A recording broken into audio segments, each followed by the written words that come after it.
I'm Luna Matatas. I'm a sex and pleasure educator, and I'm answering questions all about sex, sexuality, pleasure, sex toys for secretpleasuresboutique.com. We have a wonderful Ask a Sex Educator series where you can submit a question and we will consider answering it on the blog and on video.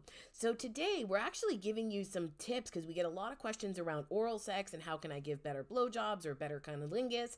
And so we've got this, idea that sometimes cunnilingus and blowjobs or oral sex needs to look like it does in porn, right? We also have a lot of hangups around, well, can I make my partner come from this? And if they don't come, does that mean I did a bad job? And then on the receiving end, we also have things like body shame and worrying about our scent, worrying about our taste, worrying about our partner's pleasure. That's all happening at the same time. So I'm going to give you some tips for bringing hotter oral sex to your partner. And so whether you like to go down on penises or on vulvas or on both, all of these tips are going to help you upgrade your oral sex game. So one thing that you can do is think about changing up your oral sex game. So if you always have it in the same position, if you both are always in the same position, if you're always in the same location, maybe it always happens in the bedroom, think about, can we bring this to the shower?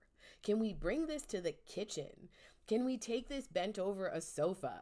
Can we do it on my way out the door with my dress up around my waist, right? So think about how you can kind of add a little bit of element of delight. We're changing up location, we're changing up the positions. It often gives us a fresh kind of perspective for the things that we already like doing, but it can also give us new ways of thinking about and getting aroused from oral sex that we hadn't thought of before. So a particular position could just make your receiver's body feel really good. You could also be providing some kind of wonderful visual aesthetic by changing up the positions a little bit. Another great tip for improving your oral sex game is to ask for feedback.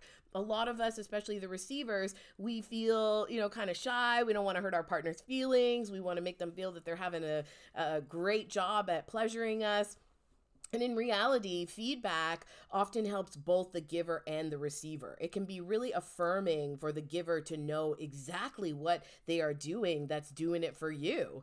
And as the receiver, it helps you get the kind of pleasure that you want. And when we're receiving the kind of pleasure that we want, it helps us come a little bit out of our heads and back into our bodies so that we can be more present during sex. And if you've ever gotten distracted during sex, you're like, yeah, this is so hot, but did I do the laundry? And do we have mustard? You know that mindfulness is something that we can all use to be more present and receptive and open to all the hot things that are happening in our sex lives.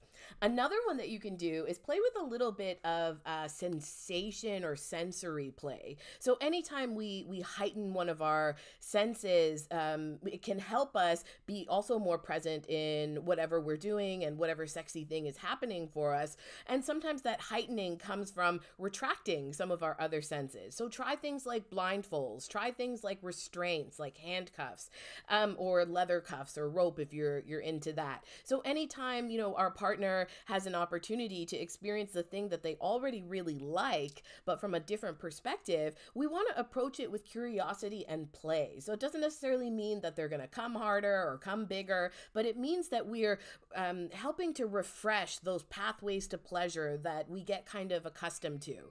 Some of us already have like our go-to menu. We do this thing for our partner, this thing, and then it works. Well, what if there's another way for it to work, right? What if there's another way for you to get off? So blindfolds and restraints are a lovely addition, and I've included some links to my favorite ones in the blog post, especially bondage tape. It's so easy to work with. It's cheap. You don't need to know knots. It can be used as a blindfold, a gag, or restraints around the wrists or the ankles. Okay, this is my favorite oral sex tip. Use your whole face, right? Sometimes we get stuck on using just our tongue, just our lips, just our mouth. But you've got a nose, you've got a chin, you've got cheeks.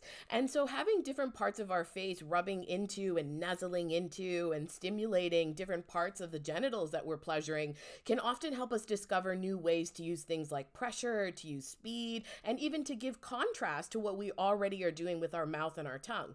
And for those of us that are the givers, it also gives our mouth and our tongue a break so we can go a little little bit longer. And for the receivers, it also helps them get more aroused, more blood flow to the area, and also not know exactly what to expect. You may already know their rhythm, so we're just adding in something else to give a little bit of pause, a little bit of tease, a little bit more room for seduction.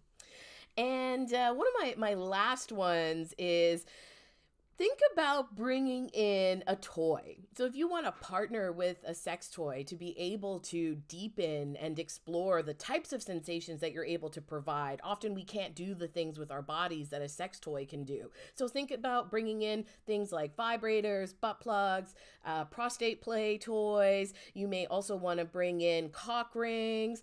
Think about the different ways that we can just kind of add and just see what happens, right? I mean, there's lots of people who really enjoy the combination of penetration or the feeling of fullness while their genitals are experiencing pleasure from you.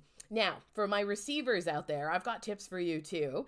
One thing that's really wonderful to show is affirmation for whatever your partner is doing that's really specific. So if the receivers can often say things like, oh yeah, like what you did with your tongue around the corner of right there, that felt amazing for me. Or, oh, I love it when you alternate between fast and slow right on that spot.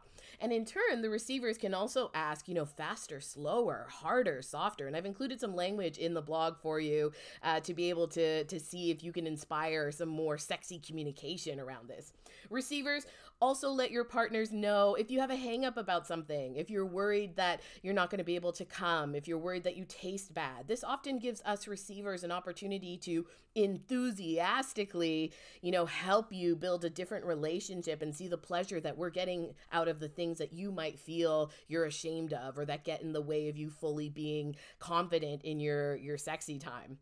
And the last thing for receivers, you can also give nonverbal feedback, right? Maybe you want to grind more into their face. Maybe you want to touch their hands with your hands. Maybe you want to touch yourself. Maybe you want to let out some moans, some body writhing, anything that can really help display how well things are feeling. And we want to be able to share that with our partner because they get to surf the pleasure that we're also experiencing.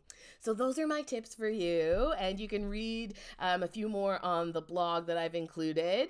And I hope that you get to practice, because practice makes perfect, right? We can always keep learning new things and being gentle with ourselves as we're learning something new. You may try something and it may not work. That's okay. The sexiest thing that you can bring to the bedroom is enthusiasm. So I'm Luna Matatas, and I will be back with another question next time for secretpleasuresboutique.com.